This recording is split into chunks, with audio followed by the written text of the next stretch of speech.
एक तो हम गोर बाटी, दूसर चटकोर बाटी, तीसर चंदा सूरज बाटी, चौथे पलंग पे बैठी बाटी हो। बहिनी पचवे में बेटवा हो आए, पलंगिया से ना उतरब हो। बहिनी पचवे में बेटवा हो आए, पलंगिया से ना उतरब हो।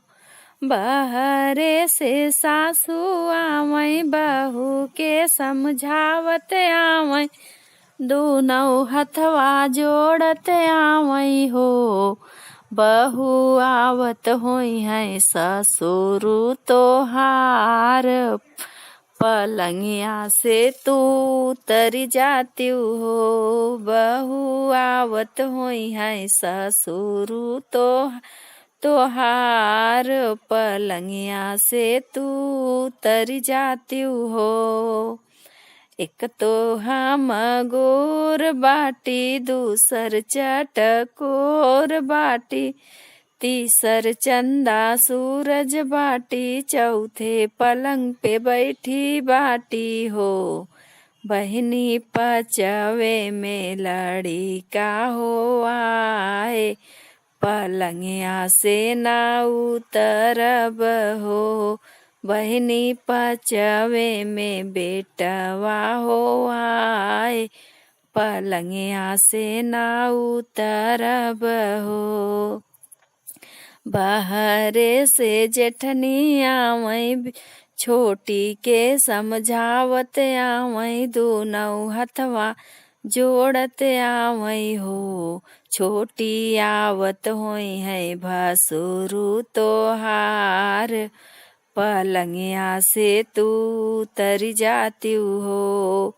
छोटी आवत होई है भसुरु तोहार, पलंगिया से तू उतरी जाती हो।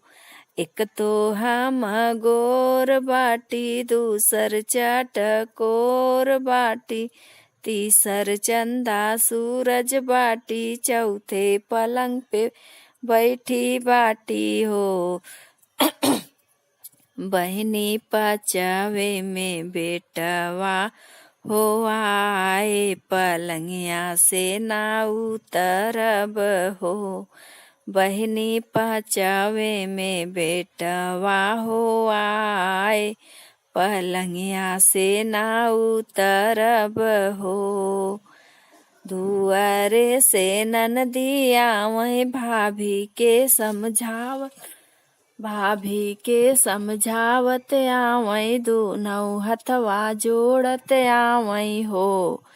भाभी आवत होई है नंदोई तोहार, पलंगिया से तू उतरी जाती हो। भाभी आवत होई नंदोई तोहार, पलंगिया से तू उतरी जाती हो। एक तो हम गोर बाटी, दूसर चटकोर बाटी, तीसर चंदा सूरज बाटी, चौथे पलंग पे बैठी बाटी हो।